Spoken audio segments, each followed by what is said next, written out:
Dados segot amar yang maknanya perintah itu tidak jaminan harus wajib. Ada beberapa amar yang tidak lil wujud.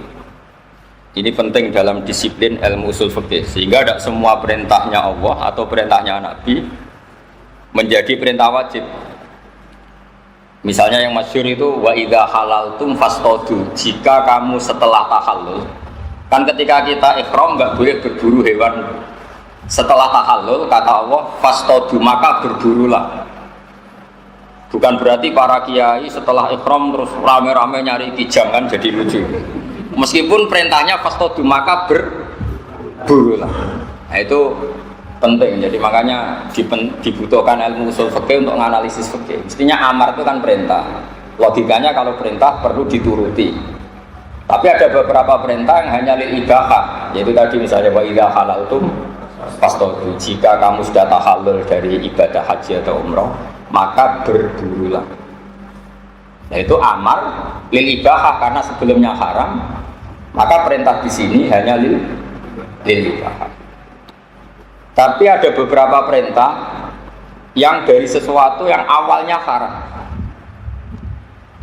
Itu kalau awalnya haram dalam kaidah fikih, sekali dihukumi boleh, maka malah naiknya ke wajib. Ya, dalam kaidah disebut maka nama mamnu'an idza jaza wajib. Jadi sesuatu yang haram sekali kena hukum jaiz boleh, malah meloncat jadi hukum apa? Wajib. Misalnya qatul udwi. Kalau Pak Haris baca dengan udwi apa adwi? Orang keliru semacam sini-sini. Udwi. Pokoknya bacaan saya ini buat menasih bacaannya Pak Haris. Kalau beda berarti Pak Haris yang salah. Karena senior saya. Ini kasus ini, direktur tapi masalah ini masih belum, harus dikonfirmasi. Karena kalau mondok tidak lama itu udwin adwin ya sama, yasmilu yasmalu sama. Tapi nanti kalau kelasnya di atasnya yasmilu itu kasus, yang benar itu yasmalu. Tapi kalau dibanding sampean ini sudah cukup, ini ilmunya sudah cukup. Tapi ini harus ya agak boleh tersinggung Pak, latihan jadi wong ati apik. Nah, itu penting. Sehingga kenapa ada madhab, ada macam-macam. Karena ada jaminan perintahnya Allah dan Rasul itu semuanya lil wujub, ada lil ibahah, ada lil tahdid, ada macam-macam. Nah, lil ibahah contohnya tadi apa? Wa idza halaltum fastadu. Misalnya, fa idza qudiyatis sholatu fantasiru fil ard. Ketika sholat selesai maka bubarlah. Kamu tidak perlu kayak orang Wahabi di Arab Saudi sekali salam langsung lari. Alasan kamu fantasiru al-amru lil wujub. Salam langsung ayo lari. Mergo qala ta'ala fantasiru. Ya kasus kalau gitu. Makanya tidak bisa orang jadi ahli fikih tanpa keahlian usul apa? Fikih. Karena di usul fikih ini nanti dipilah-pilah sekian amar yang maknanya itu ada lil wujub, lil ibahah, lil tahyir, lil tahdid, macam-macam. Makanya saya ingin menjelaskan itu. Wa illa faqat awsolaha. Ini kalau maknani ala basahal ya Allah, karena sanad kita sama ya. Basahal dulu ngaji sama Mbak Zubair ngaji sama Mbak Fakih Mas Kumambang, Mbak Fakih ngaji sama Mbak Mahfud Termas. Mbak Mahfud Termas itu yang ngaji sama Sohibul Anak Sayyid Abi Bakar apa? Satu. Jadi kalau sampean Pak Haris langsung Mbak Zubair apa lewat aku? Muter, yes Pak Haris, tak tombok, darurat. Ya, sampean sanatnya ya sampean Pak Haris, saya misalnya Mbak Mun, Mbak Zubair, Ki Fakih Mas Kumambang, Mbak Mahfud Termas itu mukim di Mekah, itu langsung ngaji sama Sayyid Abi Bakar apa? Sato. Sayyid Abi Bakar Sato ngaji Sayyid Zaini Dahlan. Nah, sanat paling dekat dengan Sayyid Abi Bakar Sato itu keluarga saya termasuk. Karena Sayyid Abi Bakar Sato itu punya kakak namanya Umar Sato. Termasuk ya saya bilang termasuk keluarga. Umar Sato itu punya anak namanya Abdullah, terus punya anak namanya Hamzah Sato, itu sareanya di Sedan di daerah Jawa. Mbah Hamzah Sato itu pernah nikahi beliau saya, tapi setelah punya anak mbah saya, jadi mbah saya itu pernah jadi anak tirinya Sayyid Hamzah Sato. Tidak saya terangkan sanad dulu, karena Pak Haris nggak mungkin bisa menjelaskan ini kalau tidak niru saya nggak bisa. Sayyid Umar Sato itu gurunya Mbah Mat Sarang. Jadi Mbah Mat itu mbahnya Mbah Mun. Mbah Mun punya ibu asmane Nyai Mahmudah. Mahmudah itu binti Ahmad. Mbak Ahmad itu mertuanya Mbah Zubair. Mbak Ahmad itu ngaji di Mekah, itu tidak ngaji sama Said Abi Bakar Sato Sohibul Yaman, tapi ngaji sama Said Umar Sato, kakaknya Abi Bakar apa? Sato. Said Umar Sato berkeyakinan ngaji itu tidak perlu kitab besar, tapi hafal, harus hafal. Sehingga Jurumiyah ya dihafalkan, Imriti dihafalkan, Alfiyah, kitab-kitab Mabadi juga dihafalkan. Sehingga ketika Mbah Ahmad itu rawuh ke sarang, menerapkan mahfuzat. Karena ada lembaga yang bernama Sekolah MGS. Terus korbannya ya kita-kita, kalau nggak hafal tuh nggak naik juga. Jadi Mbah Said Umar itu termasuk akibatnya ke kita. Akhirnya kita wajib menghafal, termasuk bahasa hal, terus beberapa kiai hajen, manafek mewajibkan menghafal, karena dulu Mbah Umar itu ilmu itu manfaat nak dihafal. Untung nggak nyuruh ngapalkan kaidah usul fikih. Tapi itu dulu lazim. Said Abi Bakar Sato bisa alim gitu itu karena ngaji sama kakaknya, namanya Umar Sato. Jadi kalau pakai sanad sarang, misalnya Mbah Mun, Mbah Zubair juga bisa lewat Mbah Ahmad. Mbah Ahmad itu ngaji saya, Mas Said Umar apa? Said Umar Sato itu yang mewajibkan muhafadzah. Jadi termasuk tradisi menghafal itu yang keras itu Said Umar Sato. Nah, sehingga saya mohon kaidah-kaidah fikih, karena bahasa hal itu spesialnya di kaidah fikih, saya mohon itu dihafalkan. Kayak tadi makana mamnu'an idza jaza wajib. Misalnya orang makan bangkai itu haram. Orang nyuri gedangnya Pak Haris, gedang gorengnya Pak Haris itu haram. Haram. Tapi sekali kamu kelaparan, kalau nggak makan gedangnya Pak Haris itu mati, maka wajib makan. Bukan sekedar boleh, tapi apa? Wajib. Karena sesuatu yang pernah dilarang sekali boleh langsung naik, hukumnya jadi apa? Wajib. Orang makan bangkai itu haram. Tapi kalau kamu darurat, kalau nggak makan bangkai itu mati, hukumnya makan adalah wajib. Setelah menjadi wajib, kena kaidah ad-daruratu muqaddaratun biqadri. Jadi kalau kira-kira makan bangkai itu kakinya cukup, nggak perlu makan semua. Paham ya? Makanya itu bisa diteruskan. Misalnya orang melihat perempuan itu haram, tapi kalau harus lihat di syahadah atau taklim atau macam-macam, itu langsung wajib. Jadi memang kaidahnya gitu. Qat'ul udwi haram, tapi sekali harus karena ada kepentingan medis menjadi wajib. Nah, itu kaidah makana mamnu'an idza jazan wajib. Sesuatu yang dilarang sekali kena hukum jaiz, entah karena alasan apa, langsung naik jadi apa? Wajib. Nah, tentu ini butuh sekian analisis untuk membuktikan itu. Nah, makanya terus orang-orang usuliyin membuat bab seperti ini. Kalau baca ya. Wa yatamaya zubatuha lan dadi beda. Wa taridu lam tumeka apa sighatul amri atau sighatul if'al bil makna sabiq di sitatin wa isrina makna sampai 26 makna alama fil asli. Wa illa faqad awsalaha ba'duhum linayifin wa salasina. Wa yatamaya zubatuha an ba'din bil qara'in. Tentu nanti yang bisa membedakan adalah qarina. Satu misalnya taruhan awal itu lil wujubi. Pertama karena wajib, nahu wa aqimus sholat. Walim nadbilan amar tumeka kanggo makna sunat. Nahu fakatibuhum in alim tumfihim khairan. Fakatibuhum mongko ngakatono kita basira hum ing para budak in alim tum lamun ngerti sira kabeh fihim ing dalem para budak khairan ing kapinan. Itu tentu hanya sunnah, karena tidak ada ulama yang mewajibkan melakukan akad kitabah.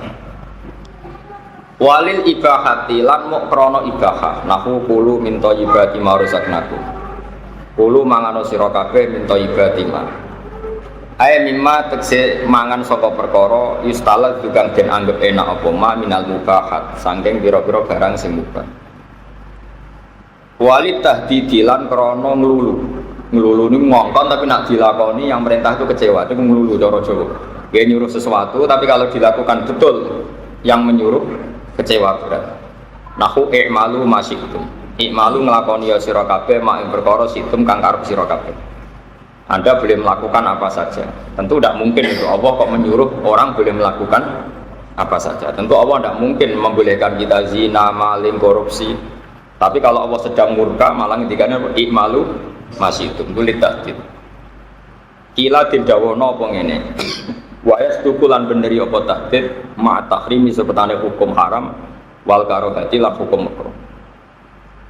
Ini yang mulai sulit ya, yang mulai bab-bab mukhtalaf alaih. Walil irsadi lan amar iku tumeka kanggo makna ngekeki panduan, ngekeki petunjuk. Ngekeki petunjuk apike iku piye. Tapi tidak karuan sah dan tidak sah, tapi mau apike iku piye. Nahwu wastasyidu syahidaini mir rijalikum. Wastasyidu lan ngangkat syahid sira kabeh syahidaini ing saksi loro, sing saksi loro iku mir rijalikum saking wong lanang-lanang sira kabeh.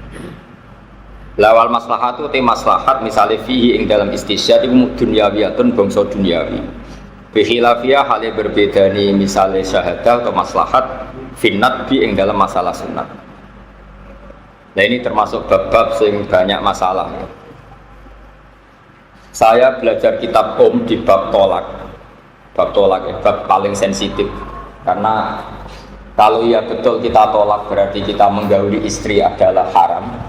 Meskipun tidak sampai zina ya, tapi kalau tidak, ya pokoknya masalah. Sekarang sampean saya tanya, orang menceraikan istrinya untuk menjadi sah cerai itu harus ada saksi enggak? Untuk menjadi sah cerainya, enggak kan? Kamu marah, bentrok sama istri di dapur, tolak tuki, menjadi tolak enggak? Menjadi. Tapi di bab tolak itu Allah ngendikan. Di bab tolak yang mulai lima tu harimu ma'ahallahu la kata tadi marrota aswajib itu ada kata wa asyidu dawe adlim minkum. Di antara irsadnya Allah itu kalau tolak itu harus ada dua saksi. Maka para usuliyin ini berpikir apa dua saksi itu syarat sahnya tolak? Apa syarat untuk orang lain atau hakim mempercayai terjadinya tolak? Itu kan ada sekian kemungkinan. Itu kan sama dengan misalnya ada kata wa butarul yatama hatta ila balahun nikah. Ujilah anak yatim itu. Apa betul kita butuh menguji? Apa uji ini supaya kita tahu dan itu tidak harus lewat ujian. Misalnya dari indikasi perilakunya yatim tadi. Ini bab-bab yang para usuliyin itu gak berhenti berpikir. Saya ulang lagi ya, tolak itu hakku zauji. Sehingga kalau zaud melafadzkan tolak secara sorry, harusnya ya waqa'at tolak. Cek masyhudan balik itu disaksikan, amlam yusyahad atau tidak disaksikan. Tapi tentu ini melahirkan sekian problem. Misalnya ada perempuan solihah, misalnya bapak itu solihah, ingat betul kalau suaminya sudah mentalak. Setelah iddahnya selesai, kalau iddahnya belum selesai nggak masalah, nanti saya tunjukkan ya masalah tafasilu hukmil mu'taddah. Iddahnya sudah selesai, istrinya ini merasa dosa betul kalau digauli, karena dia ingat betul kalau sudah ditalak. Saya ulang lagi ya, ada seorang perempuan solihah, tentu yang perlu kita pikirkan yang solihah. Ada perempuan solihah, ingat betul, dia ingatannya nggak ada masalah, normal, baik. Ingat betul kalau dia ditalak. Setelah masa iddahnya selesai, si suami mengklaim kalau dia itu tidak mentalak. Mungkin otaknya tidak pati bener atau ingatannya tidak pati bener. Atau dia bohong, memang eman setelah boleh bujuku ya angel. Pak Haris tahu sekali, sangat. Ini tuh direktur Mahatali, santrinya banyak mahasiswi tapi belum nikah. Itu misteri pernikahan. Logikanya kan ganteng, terkenal ngalim, direktur kan tinggal milih.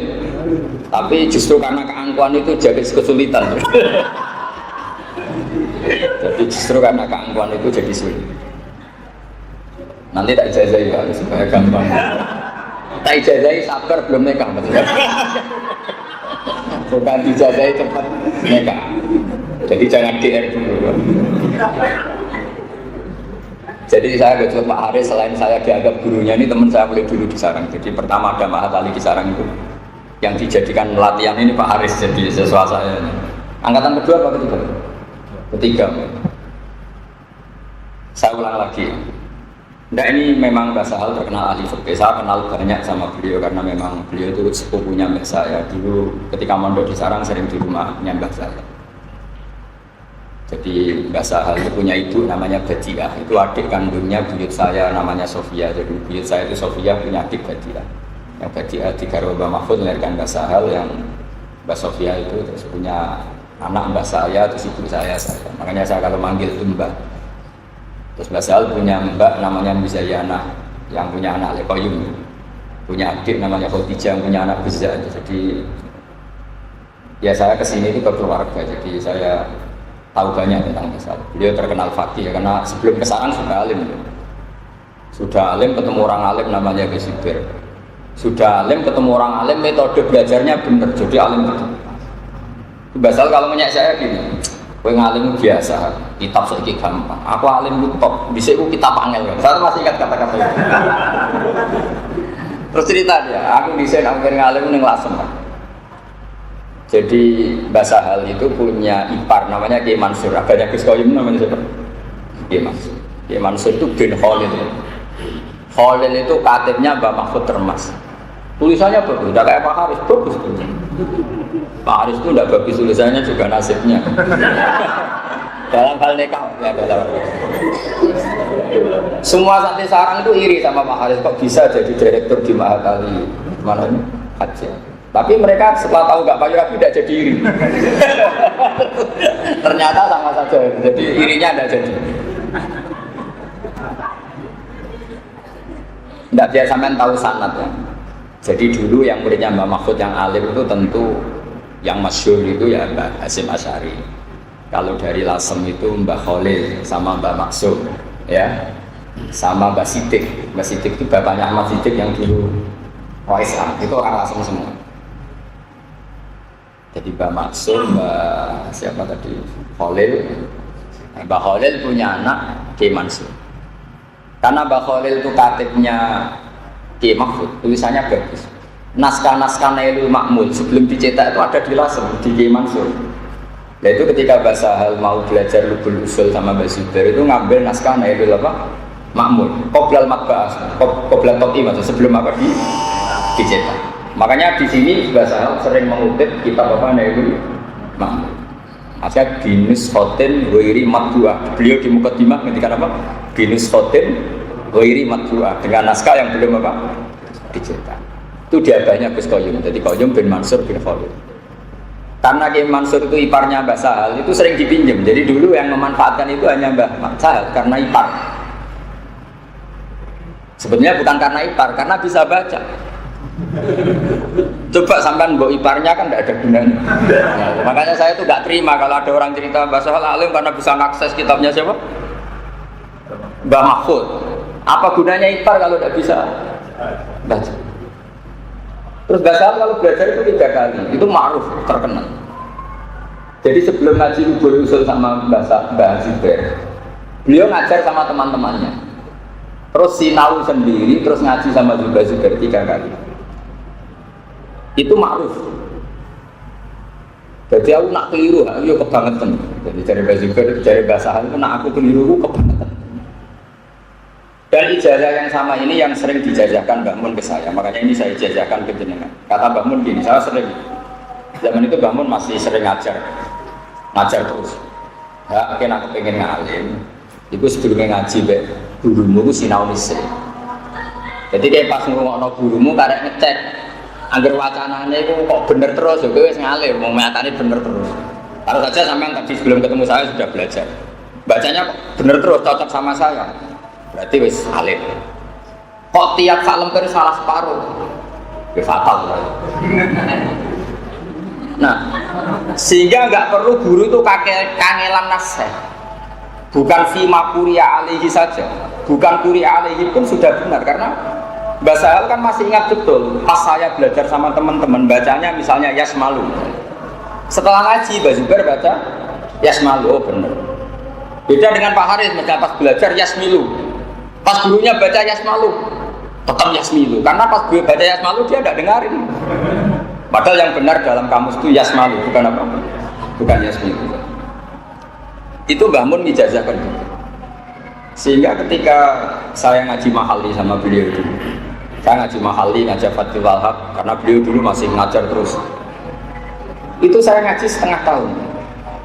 Ngaji Fathul Wahab itu saya hanya setengah tahun. Terus di PHK sama Mbah Mun. Kata Mbah Mun, "Kak, aku nak ngaji di Sergem, mari aku isin, aku bisa ngaji ora sergem." Jadi aku nak timur sergem isin, wis lereni ngaji. Kata Mbah Mun ini. Oleh motor wis kembar be aku, sampun yo leren ngaji niku leren.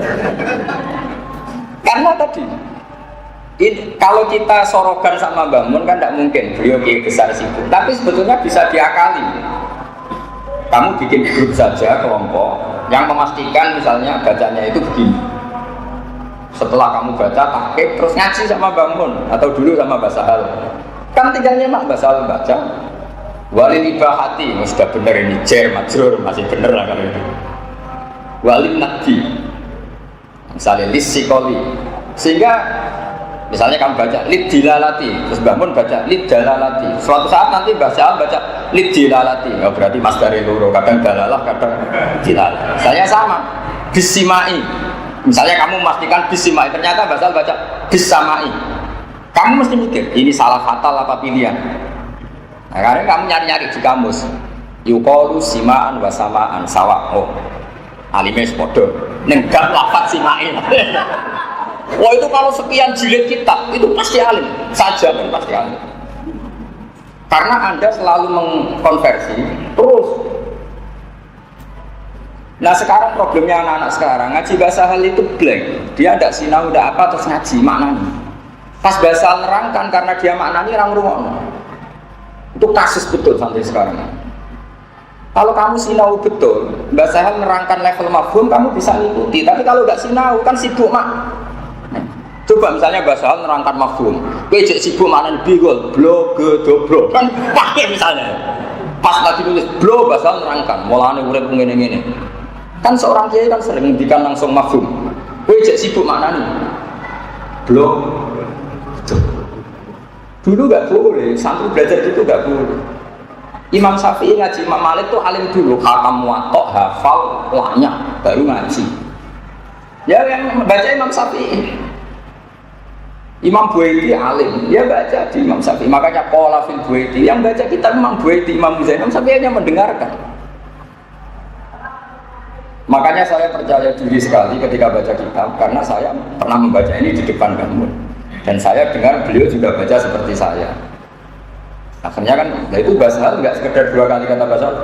Teman-teman aku pengen tahu semua. Jadi bikin grup yang anak-anak alim, paham ya? Habis itu beliau ngajar di setengah alim, yang setengah alim. Malamnya jam 11 ngaji sama Basir. Itu pagi saya kalau cerita, pagi saya itu Pak Komedi, pagi saya itu dulu ngaji bahasa juga. Mbak Zubair itu sangat senangnya Mbak Sahal itu ngaji jam 11 malam, itu kalau Mbak Sahal belum datang itu gak dimulai. Jadi kata beliau, aku emang ilmu.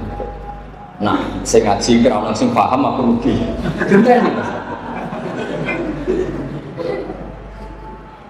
Kalau aku jadi Mbak Sahal, ya karena terus berkeren. Kalau saya ngalami itu pelajaran Budi Labib. Dulu Bakhim itu kalau ngajar Budi, kalau saya belum datang belum dimulai. Karena saya kan anaknya bapak ya, bapak hafal Quran, saya ya insya Allah hafal. Dan itu kan di Budi banyak pedotan-pedotan aja tuh. Sehingga kalau beliau apa, memang harus ada yang alim hafal Quran untuk meneruskan apa ayat-ayat potongan dia kok. Jadi saya syukur sekali. Setidaknya ada miripnya dengan bahasa saya, bahasa hati. Jadi saya nggak mau mirip Pak Haris, jadi itu musibah. Nah ini metode, ini penting. Saya mohon sekali, jadi kalau antum sebelum ngaji sama mas saya, mohon sinau dulu. Nanti kalau sampai sorokan Pak Haris semua kan tidak mungkin. Setelah kamu baca, kamu kan tahu tadi baca saya Rofa, Nasob misalnya. Ternyata kamu baca Rofa, Pak Haris baca Nasob. Kalau kamu khusnudon, ya langsung anut Pak Haris. Kalau sultan jangan-jangan Pak Haris yang salah. Tapi itu kan kalau sama Pak Haris, kalau sama Basal kan tidak mungkin kita sultan. Nah, makanya disebut al-muwatta. Ciri utama kebenaran itu setelah dikonfrontasi hasilnya sama. Makanya kata Imam Malik, "Aratu kita bihadza ala sabina min fuqaha al-Madinah, faquluhum wa ta'ani." Kitab ini sudah saya tasihkan ke 70 orang ahli fikih Madinah. Faquluhum wa ta'ani, semuanya setuju, muwatta'ah itu setuju. Pas sampai itu al-muwatta, maka kitab ini tak namai al-muwatta yang disetujui. Nah tentu kita mencari persetujuan bahasa hal susah, minta persetujuan misalnya Gus Naji susah, apalagi minta persetujuan orang sesibuk Mbah Mun susah. Gampang saja, Mbah Mun baca Wahab, misalnya kilatan Wahab atau kilatan Bukhari, sampai belajar dulu, paham ya? Belajar dulu, ternyata misalnya Mbah Mun baca babun as-sholatu misalnya. Kamu kan tahunya kan dari Pak Haris ilmunya masih amatir babus sholati. Ternyata setelah ngaji bangun atau ngaji bahasa hal orang-orang kali berbabun as-sholatu, babun as-sholatu, babun as-shol. Nah, itu kan kalau di kitab-kitab Fathul Wahab kan sering babun malah bitan. Tapi orang-orang kayak Pak Haris kayak saya pun itu nggak berani baca babun as-sholatu, tetap baca babus sholati. Padahal jelas di Wahab kadang ada babun bitan bin ehada babun. Nah itu misalnya contoh kecil. Jadi dari sekian pengalaman itu kita tahu, oh iya ternyata babus sholati itu tidak satu-satunya pilihan. Malah kadang babun as-sholatu ehadi misalnya kita habis sholat. Nah, kalau sampai blank kosong, kan sampai tidak tahu pilihan sampai yang tahu-tahu mana nih. Ngerti-ngerti khatam Wahab nggak pernah mandiri. Kenapa ini rofa? Kenapa ini nasab? Tapi kalau lama sekali, ini resep itu saya utarakan ini karena takdim saya sama Mbak Sahal, sama Gus Rozin, sama keluarga. Ini lakukan. Cuma khusus guru-guru kayak Pak Haris, nanti itu sama tak beri hak sebenarnya sopo boleh agak ragu. Ini demokratis. Tapi kalau gurunya Mbah Mun ya jangan gitu, ini yang benar sopo. Mesti gue yang salah. Tapi kalau guru-guru latihan gini ya nggak apa-apa. Saya gojok ini supaya ada ujub, nggak apa-apa. Jadi ini menaikkan kelas Pak Haris. Dulu itu Abu Yazid Al-Bustami itu punya murid alim alama, tapi tidak bisa mukasyafah. Dia sregep sholat qabliyah ba'diyah, shaimun nahar qaimun laili, tapi tidak bisa mukasyafah. Tiap hari maca resmi ngaji, tapi tidak bisa mukasyafah. Terus tanya sama gurunya, ya Abu Yazid, saya ngaji sama jenengan puluhan tahun dan saya murid paling sregep, paling alim, paling sregep ibadah kok tidak mukasyafah. Kata gurunya lucu, Abu Yazid itu orangnya senang. Kalau kamu ingin mukasyafah gampang. Kono adol gorengan yang pasar. Jadi sing dulu dol dalam ning pasar kuwi sing adol gorengan ning apa? Pasar. Tak jamin dari ku ke mukasyafah. Marah muridnya. Marahnya itu bilang begini, subhanallah. Oh, pas bilang subhanallah dimarahi sama Pak Yazid. Fa wa ma sabbahta wa walakin sabbahta nafsak. Kamu itu bukan mensucikan Allah, tapi mensucikan diri kamu sendiri, tidak memantaskan diri kamu sendiri. Khidmah hanya adol jajan yang pasar. Senang khidmah mulang, jadi direktur, terus doang muncul. Kalau kamu betul karena abdullah, dikongkon guru apa saja, ya bedanya apa? Coba Pak Haris dari direktur sama yang di dalamnya Gus Rozin, misalnya bagian masak. Indahwah sahabat, karena sama-sama khidmah. Tapi anak ini ketika merasa ketua pondok, merasa penting, disuruh dol gorengan itu isin. Pas isin bilang subhanallah, kata gurunya, fawwah ma sabbahta wa walakin sabbahta nafsak. Kamu itu tidak mensucikan Allah, tapi mensucikan diri kamu sendiri. Makanya dalam tradisi Thariqah itu orang-orang kayak Pak Haris pun itu disuruh pakai baju khirqah, baju suwek-suwek. Tapi saya tidak nyuruh, saya tidak gurunya. Supaya bisa melumat egonya, ujubnya. Nah karena ini tidak ada khirqah, tidak ada dodolan gorengan, ini tak gojlok saja, ini pengganti adol apa? Jadi ini lebih ringan, lebih ringan. Jadi jangan kira kita ini tidak punya ujub. Misalnya kita merasa kiai, kalau nggak naik mobil, nggak dihormati menjadi aneh. subhanallah santai gak roh itu. Sebenarnya kita ini bukan mensucikan Allah, mensucikan diri kita. Tidak pantas diperlakukan seperti itu. Ini penting saya utarakan karena kita ini sudah lama hidup modern, tapi tradisi-tradisi seperti ini harus kita teruskan. Orang itu nggak boleh umur luhur, nggak boleh ujur. Sehingga saya pun sampai sekarang itu, kalau ke sarang itu, kalau sowan bangun ya lewat jalur anak-anak dalam. Bahkan anak dalam mulai era saya sampai sekarang masih banyak yang ngaji saya. Bagi saya itu khidmah. Nah, ini penting, ini khas-khas. Nah, Basahal itu termasuk orang yang menangi seperti itu. Jadi dulu beliau di sarang itu ya dalam hal alim diperlakukan orang alim, tapi dalam hal santri ya diperlakukan alam santri. Sehingga beliau ya lama sekali mengalami masa bakti. Makanya ini kaifiah dari Mbak Mun, dari Basahal saya mohon dipraktekkan ya. Jadi sebelum jenengan ngaji sama orang alim belajar dulu. Dan kamu harus ingat keputusan Anda tadi baca rapat nasabnya, sehingga nanti ketika ngaji sama orang alim tadi beliau baca, kamu tinggal nasihat. Kok benar 100% berarti di bab itu Anda sudah alim. Kok salah 50% berarti ya parah. Nah salah yang mesti jiloro jadi salah jangan-jangan yang salah guru saya. Nah, terima Pak Haris ya. Tapi kalau gurunya yang para mursyid, para orang-orang yang didibel ya jangan.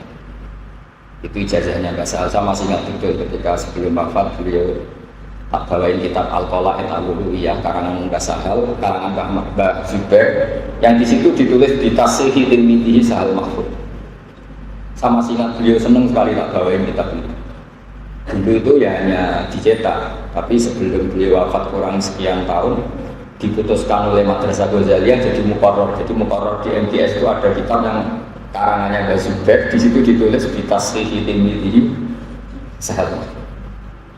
Itu betapa luar biasanya Basahal, seorang alim gurunya ngarang kitab, beliau disuruh sampai ngaji munggah syafaat. Itu kan musibah betul, parah. Jadi kalau sampean istinad ya punya sanad dengan Basahal, di antara kaifiahnya ini saya bocorkan. Ini bukti takdim saya sama keluarga besar Kiai Sa'ad.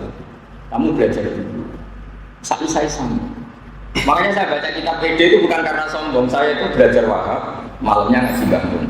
Saya itu belajar lagi kadang sama Bisufur terus begitu. Sehingga saya tahu kalau bacaan saya ini sudah benar karena tadi bangun ya baca seperti malamnya saya putuskan saya baca Rofa nasabnya kok. Setelah sekian hari, sekian tahun kesamaannya sampai 100%. Anda kan boleh mustakil, sudah mandiri, berarti Anda bacanya sudah. Karena ini keputusan Anda baca ini sebelum dibacakan, berarti kan ini keputusan Anda. Paham ya? Itu dilatih. Mohon terus nanti. Walid tahdidi lan diantara apa wurudul amri itu litahdid. Atas imalu masih itu. Terus ben karpo wae lakoni. Terus sudah ya, wali iradatil imtisal. Wali iradatil imtisal lan krana mok kepengin den turuti perintah kapaulika kaya dene pengucap sira liwiri roki iki kamaring saliyane budak sira ing dal absi nalikane ngantuk pemuni iskini ma iski nyiramino sira ning ingsun maan iki yaitu ingin saja dituruti. Walil ini kalau kepada budak Anda kan Anda mewajibkan, tapi kalau tidak pada budak Anda sifatnya permohonan. Walil izni lan krono mau memberi izin kakaulika kau jenis pengucap siro liman maring wong toroka kang ngedok sokoman toroko kang ngedok sokoman al-baba ing pintu kau ngucap utuhul wes mlebu. Lawa ba'dhum te sebagian ulama iku adroja iku ngelbono sapa ba'dhum hada iki fil ibahati inggal ibahat. Artinya membolehkan masuk. Wali tak dibilang amar iku krana ngekeki tata krama kakaulika liwiri mukallafin. Kaya pengucap sira liwiri mukallafin kul mimma yalika kul mangano sira mimma sanging apa wae yali kang nyandingi apa maka ing sira. Wa ba'dhum sebagian ulama iku adroja nglebono sebadum hadza finnat tinggal sunat. Lawal awalu te kaul awal ku farqa bedana apa awal bi anal adab lan satemene adab iku muta'alliqun berkaitan bi mahasinil akhlak lawan api-apike akhlak atau akhlak sing apik. Wa islahil adati lan benerno adat utawa adat sing perlu dibenerno. La wal nadba ay wa bi anna nadba iku disawabil akhirah. Nah, dikatakan mandub itu sawabnya akhirat. Tapi kalau dikatakan takdir itu hanya terkait mahasinil akhlak. Ama akul mukallaf yang apun ta imang ada mukallaf masa yang perkara yali kang nyandingi apa maji ing mukallaf iku mau faman dubun mongko iku sunah. La wa min malan saking perkara wal aklu mimma yali wa rahu iku makruhun iku napa? Haitsu la ila askirana ora ida iku mujud wa illa fa haramun mongko iku haram. Terus mengke napa dipikir malih sing jelas kalau suwun ilmu usul fikih yang dikarang Syekh Zakaria Al-Ansori, terus banyak syurah ya, banyak syurahnya termasuk Mbah Mahfud Termas yang ngarang Nailul Ma'mul. Kemudian kitab itu dimudahkan lagi oleh Mbah Sahal dengan ini Thariqatul Usul ini. Dan saya masih ingat betul beliau itu bangga sekali ketika main di Ahqaf. Di Ahqaf ternyata di antara muqarrarnya itu pakai kitab Thariqatul Usul. Jadi kita ikut senang sekali. Menurut saya itu bagus karena Mbah Sahal itu produk Indonesia betul, karena beliau di Mekah itu hanya beberapa dapat ijazah. Jadi beliau alimnya ya ngaji kepada Ki Abdul Hadi, tentu dulu ngaji beberapa ulama kajen. Beliau ke Sarang sudah alim, karena sudah alim itu beliau ke Sarang yang langsung ngajar teman-temannya, yang ngajar yang selevel ya, yang di bawahnya. Kemudian beliau istifadah sama Mbah Zubair. Ini penting karena saya ada punya waktu lama ya, penting saya utarakan berkali-kali metode ini. Karena Mbah Sahal itu sepupunya Mbah saya, dulu sering sekali saya masih menangi Mbah Sahal pakai mobil coklat, masih ketua PW NU itu kali jagungan sama Mbah saya. Saya ulang lagi ya, jadi Mbah Sahal itu selain metodenya benar juga mendapatkan kitab Nailul Ma'mul tadi dari iparnya, berarti dari Mbah Mansur iparnya. Mbak Mansur dapat itu dari Mbah Khalil karena Mbah Khalil itu katibnya Syekh apa? Mahfud. Nah kalau Sarang itu bejo karena tadi mbahnya Mbah Mun itu muridnya Sayyid Umar Sato, kakaknya Sayyid Abu Bakar apa? Itu yang buat metode muhafadzah. Ya korban baiknya kita. Kalau nggak naik, nggak muhafadzah udah naik apa? Kelas. Nah terus Sayyid Umar Sato itu punya cucu namanya Hamzah Sato. Pertama rawuh di Indonesia itu di Bangil, Gila di Bogor. Walhasil singkat cerita bahwa Hamzah itu mencari-cari murid mbahnya, datanglah ke Sarang, ke Mbah Mat, ke mbahnya Mbah Mun. Terus Sayyid Hamzah Sato akhirnya hidup di Sedan. Lahirlah orang-orang alim di Sedan, kayak Mbah Zawawi itu punya anak Ki Johari yang jadi pondok Encong. Terus Ki Johari punya adik namanya Mbah Mada, itu garwo adiknya Mbah Sahal, Mbah Khotijah, punya anak Buzak. Buzak punya putra yang dulu di sini, golongan Elek Salam dan sebagainya. Jadi artinya kita ini, silsilah kita ini sudah benar. Kefiah kita, manhajiyah kita sudah benar. Makanya saya mohon, apapun modernnya Mahatali, saya senang sekali masih ada metode ngaji kayak gini. Karena ini yang didapatkan Mbah Sahal dari para masyarakat. Soal atas nama era modern Anda butuh sarjana apa enggak itu ya nggak masalah, itu orang modern, kebutuhan zaman, arifan di zaman ini tidak masalah. Tapi apapun arifan di zaman ini kita jangan meninggalkan metode yang pernah diajarkan para guru-guru apa kita. Sampai kalau ngaji kitab fikih itu mesti ada kata-kata gini, qala fil Buaiti itu nama orang. Tapi Imam Syafi'i itu kalau mau fatwa itu Imam Syafi'i duduk, Imam Buaiti yang ngendikan. Ketika Imam Syafi'i mendiamkan itu, artinya fatwa yang di atas namakan Imam Syafi'i benar. Sehingga disebut qala fil Buaiti, Imam Syafi'i dawuh fil Buaiti itu tidak nama kita, nama orang. Begitu juga kalau yang mewakili Imam Syafi'i itu Imam Muzani disebut qala fil Muzani, qala fil Muzani. Itu betapa mulai dulu, itu murid yang baca. Sehingga hadis-hadis itu qara'tu ala syekh Fima qara'tu alaihi, muridnya yang baca, gurunya ikra. Nah di Indonesia yang masih begitu fanatik itu hanya orang Quran. Gak ada orang hafal Quran guru yang baca, pasti muridnya yang baca. Tapi menurut saya harusnya itu juga di kita. Ini saya tahadus binikmah bukan sombong. Dulu teman sekelas saya yang hidup saya itu banyak. Alasannya bukan karena saya gurunya. Dulu kalau pelajarannya Mbah Khim, pelajarannya Mbah Mun, yang sering baca itu saya. Sehingga mereka anggap saya itu gurunya. Nah itu masih orisinil. Maka sebetulnya kayak Mahatali gini yang baca jenengan bukan saya. Tapi nak sampai peledak-peledak kan Pak Haris ini sih. Jadi saya mau metode ini mesti akal-akalannya Pak Haris ini seperti ini. Guru yang baca, murid mendengar. Sebenarnya kalau ingin alim itu sampai yang baca, saya mendengar. Tapi resikonya kalau sampai salah kan direkturnya yang isi. Akhirnya terus ngakali terus dengan mau semoto barokah. Nah ini korban tipu-tipu ini. Jadi itu sebetulnya nggak ada dalam sanad apa kefiah seperti itu lah.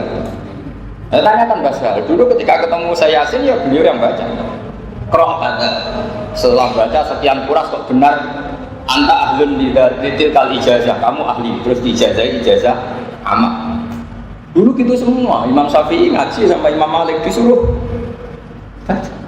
Makanya fima qara'tu ala Malik,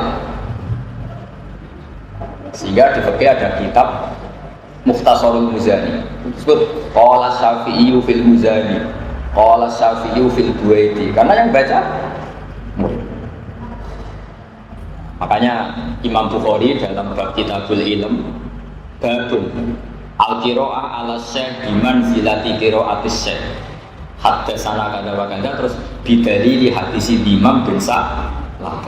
Jadi Imam itu orang kampung datang ke Rasulullah, dia yang baca Pak Haris. Itu sama dia tadi di Kitabul Ilm babun al-qira'ah ala syekh biman zilati qira'atis syekh. Terus di imam itu unik, cara tanya ke Nabi gini. Tanyakan pertama Nabi santai-santai di masjid, siapa di antara kalian yang namanya Muhammad? Kata sahabat-sahabat memberi isyarat itu. Dia masih jangkar, ya Muhammad, inni sa'iluka famusaddidun alaika fala tajidanna ala nafsika fiyya syai'an. Saya ini tanya kamu, dan tanya saya ini agak-agak kasar. Musaddid itu agak kasar, tasdid. Makanya disebut asyidda walal kufar. Jangan ambil hati ya. Kata Nabi, is'al ma badalak, ya silakan kamu tanya. Terus Imam mulai ngomong terus, saya kedatangan Rasul kamu, utusan kamu. Terus bilang Rasul kamu kalau kamu mewajibkan orang misalnya sholat 5 waktu, apa betul? Na'am. Kata Rasul kamu harus puasa Ramadan, apa betul? Nabi bilang na'am. Terus pokoknya Nabi itu mau ngendikan na'am. Nah, ternyata semua yang dikatakan imam ini menjadi ilmu. Ya seperti itu kewajiban Islam, ada kewajiban puasa, kewajiban zakat, kewajiban ini. Padahal yang baca ini imam bukan kanjeng. Makanya al-qira'ah ala syekh bimanzilati qira'atis syekh. Karena syekhnya diam tapi mengasih. Itu lama sekali dipraktekkan. Imam Syafi'i ngaji sama Imam Malik, Imam Syafi'i yang baca Muwatta. Imam Muzani, Imam Buaiti ngaji sama Imam Syafi'i, yang baca juga Imam Muzani, Imam siapa? Buaiti terus. Termasuk bahasa hal dulu ngaji Bazibar yang baca bahasa hal. Ya tapi karena ini zaman akhir, saya juga kasihan kalau sama Pak Haris, kalau sama baca salah pasti yang malu itu Pak Haris. Ya, orang Muslim kan wajib menutupi aibnya orang Muslim. Jadi man satara musliman satara. Jadi ini kompromi. Sebetulnya ini metode yang kurang bagus. Tapi nggak apa-apa itu darurat tiap hari. Karena Pak Haris nggak sempat mikir itu, yang dipikir judul jadi dia sudah kacau pikirannya sudah. Ya saya teruskan. Walil ingdari lan krono amar iku lil ingdar nahu kul tamat tahu fa inna masirakum ilan wa yufariqu lan bedani apa ingdar atah tidak ing tahdid oleh bedani diwujubi tironi kelawan wajib kebarengane tahdid bil waidi lan ancaman kama fil ayat wa bi anna tahdida lan santane tahdid ku atafiku medek-medek. Beda wal ingdaru ta ingdar mau iblahul makhfi minhu iku mau nyampeno barang sing perlu dikuwatiri. Walil imtinani lan kadang amar iku mau nunjukno paring nikmat. Misalnya Allah dawuh kulu mimma razaqakumullah. Ora kok kowe mangan terus ngerti kenapa kok mangan? Kulu mimma razaqakum. Ndak. Allah itu menunjukkan kasih sayangnya ke kita dengan membolehkan kita makan. Bukan kok terus kita wajib makan terus. Salat yo wajib, mangan yo wajib.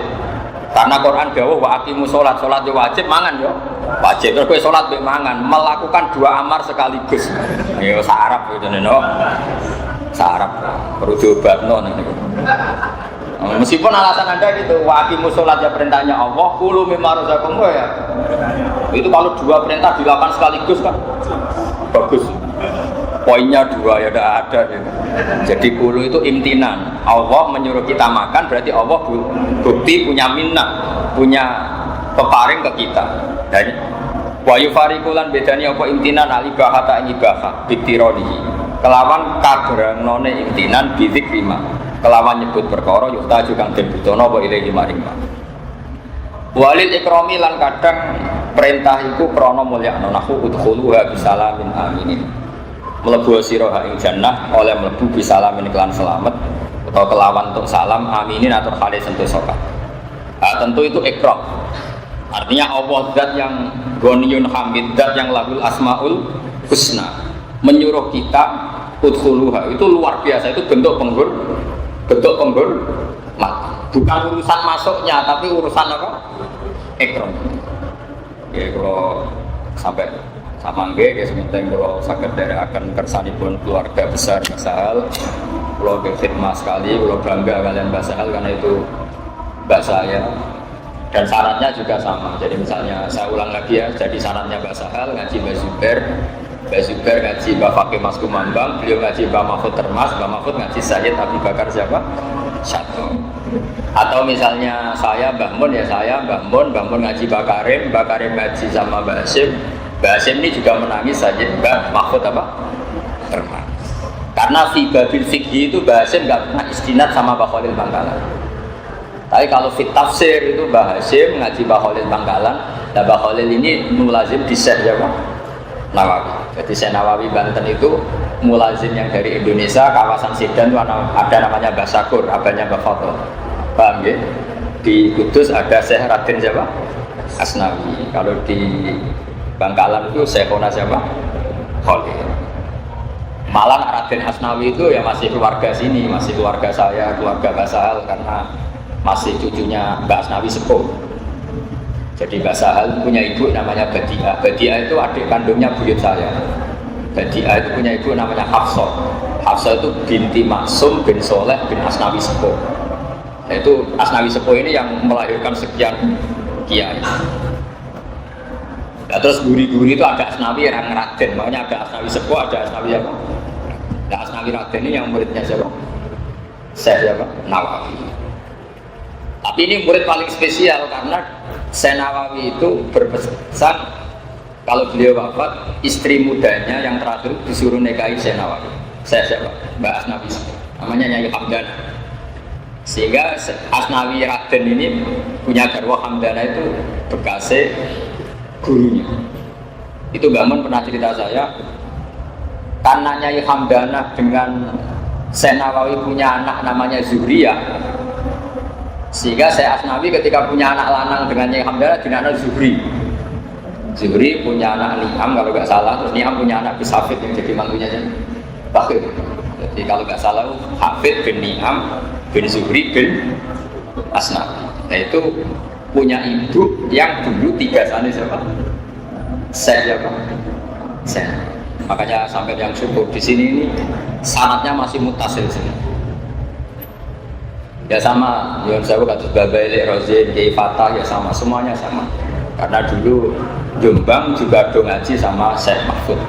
Jadi sanad Jombang, yang Den Anyar, yang Tebu Ireng semuanya sama dengan sanad kita. Karena dulu semuanya kalau di Mekah do ngaji Syekh Mahfud. Sebetulnya saat itu juga ada Syekh Khotib Minangkabau. Cuma Syekh Khotib itu karena dekat dengan pahamnya Muhammad Abdur Rasid Rito, sing mulazim itu Mbah Ahmad Dahlan. Makanya Mbah Ahmad Dahlan terus jadi modern. Syekh Khotib, ya sanad kita ya lewat Syekh Khotib juga, tapi karena beliau ikut gerakan Abdur, terus kita itu rapati sering nyebut Syekh Khotib. Sebenarnya sama, Syekh Khotib, Mbah Mahfud itu seangkatan. Makanya masyhur, Mbah Hasim sering mulazimnya di Syekh Mahfud, Mbah Ahmad Dahlan sering mulazimnya di Syekh Khotib, terutama dalam hal apa? Gerakan. Sehingga afiliasinya beliau itu lebih kayak Abdur Rasid Rito. Jadi ini sekelumit dari saya, mengenang mbak saya mohon sekali bab ini dikaji, karena perbedaan kita dengan Wahabi, perbedaan kita dengan Salafi itu adalah Kalau salafi sekali perintah Nabi, sunnah Nabi itu kayak memaksa harus diikuti. Padahal tidak semua perintah itu Allah mewajibkan diikuti. Ada lil ibaha, ada lil imtinan, ada macam. Kalau semua perintah wajib diikuti berarti assalamualaikum, salam dari sholat langsung lari. Faidah qudiyati sholatu fantasi. Nah ini butuh analisis. Kalau tak turuti al-amru lil wujub berarti bersalam wajib. Mayu ya kacau. Nak bodoh aja. Saya kira demikian. Al-Fatihah.